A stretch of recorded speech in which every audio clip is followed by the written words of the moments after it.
You're 19 years old and you've already learned how to lie with your whole body.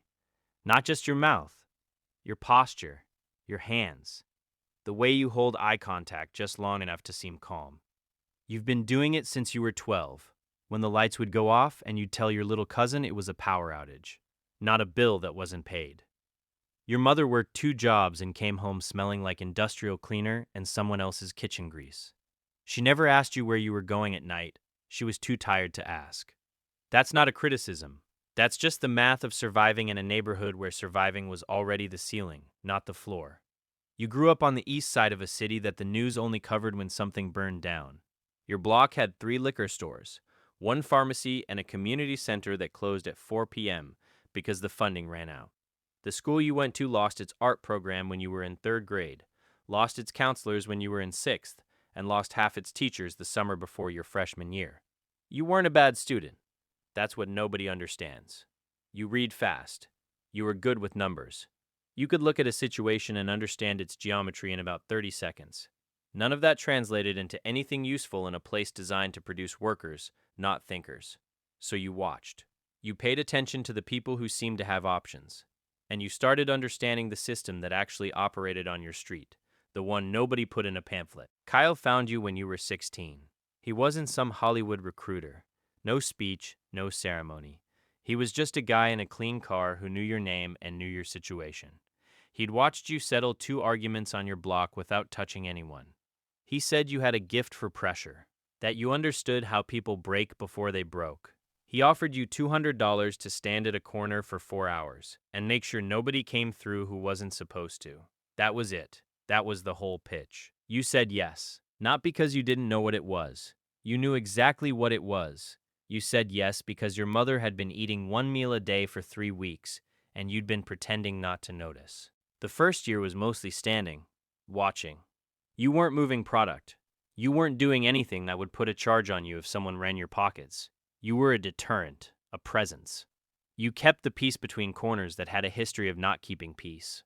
You wore your dark gray hoodie and your white sneakers and kept your short black hair clean and your face unreadable. Kyle told you that was your most valuable quality. Not your size, not your willingness. Your face. You didn't telegraph. Most guys in your position were emotional. You weren't. You processed things somewhere quiet and internal, and by the time your expression caught up, the moment was already resolved. That's when Rivera noticed you.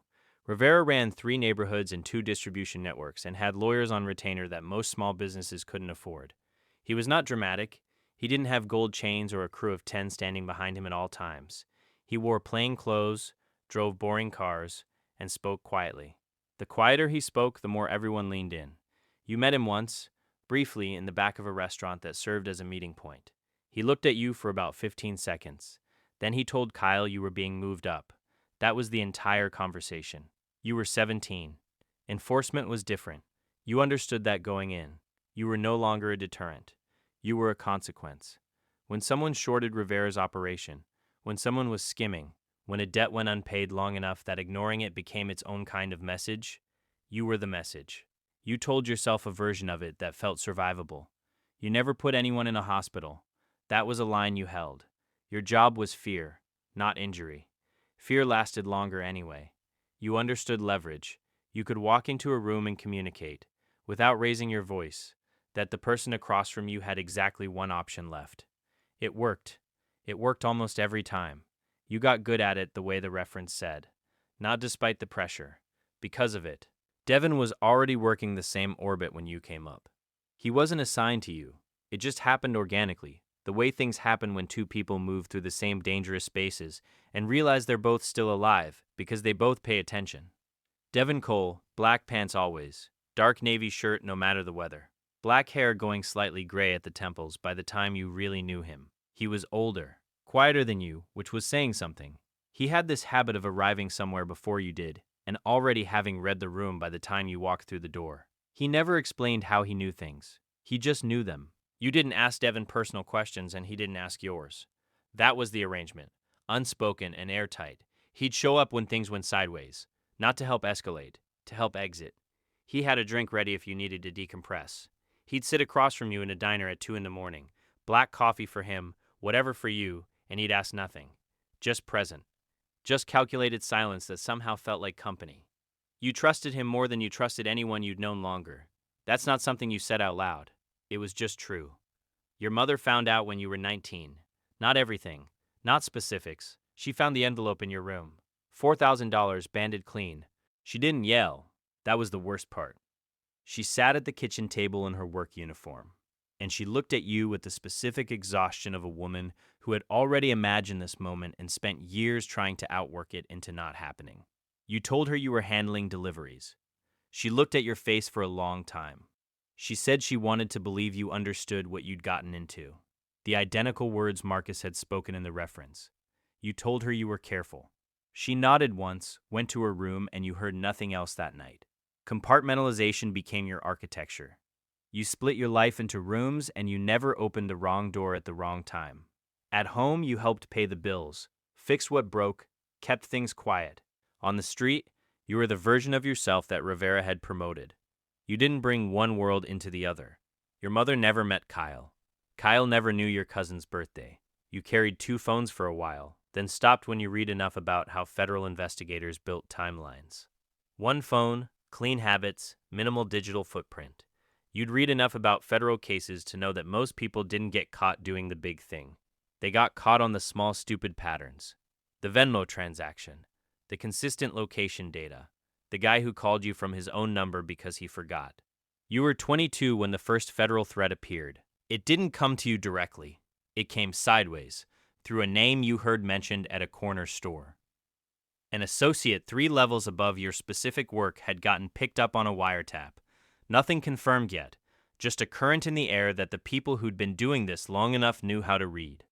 Rivera's entire operation went quiet for 6 weeks. Meetings stopped. Phones went dark. You went back to looking like a regular person, hoodie and jeans and sneakers, someone's nephew, someone's neighbor. You got a job at an auto shop, which you were actually decent at because you'd been watching your uncle fix engines since you were 8. The investigators came to your block in the spring. 2 federal agents in a sedan that was trying hard not to look like a federal sedan. They asked questions in that particular way investigators ask questions, where nothing is an accusation yet and everything is. They spoke to your neighbor.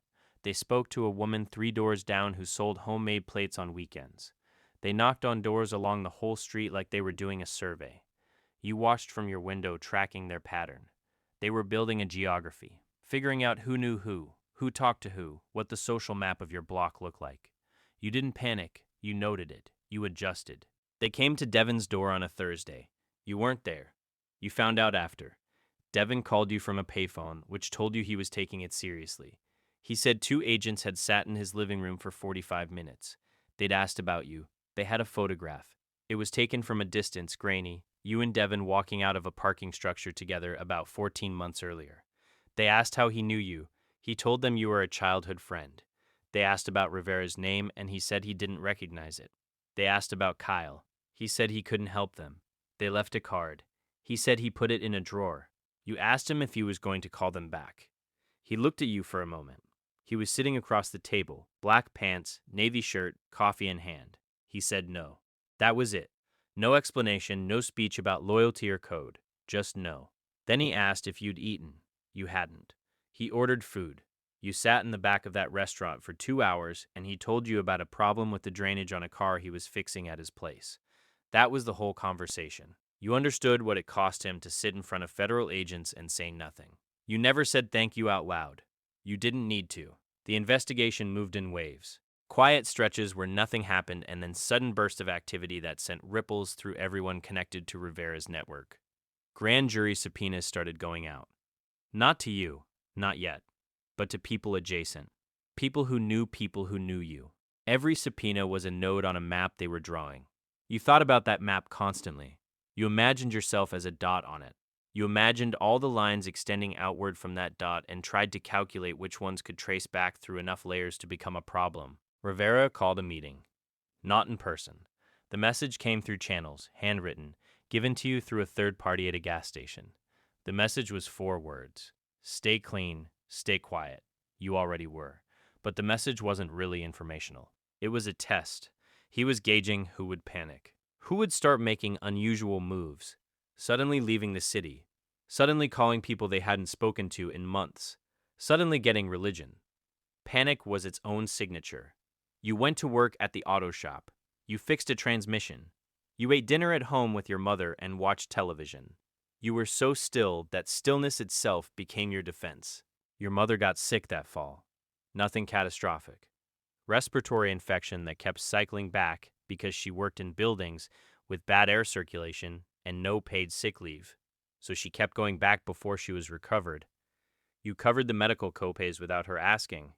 You covered 3 months of her rent during the stretch where she lost one of her jobs because the restaurant closed.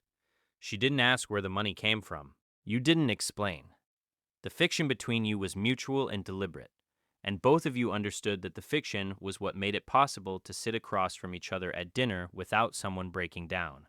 You were 24 when Kyle got picked up, not on the federal case, on something older, something from years back, a charge that had been sitting in a drawer waiting for leverage. They flipped him in under a week. Kyle was many things, but he was not built for federal pressure. You heard through the same sideways channels that he was cooperating, that his cooperation was specific, that the investigators were very interested in the enforcement side of Rivera's operation, not just the distribution. You sat with that information for 3 days before you let yourself react to it. When you finally did, it was just a long breath out while you were alone in your car at a parking lot near the lake. Devon came to your apartment for the first time ever the night you told him about Kyle. He knocked twice. Came in, sat down, looked around your place with those quiet, observant eyes like he was cataloging it. You told him the situation. He listened without interrupting. His black pants were pressed. His navy shirt was clean. He looked like someone who had already done his own version of this calculation before arriving at your door.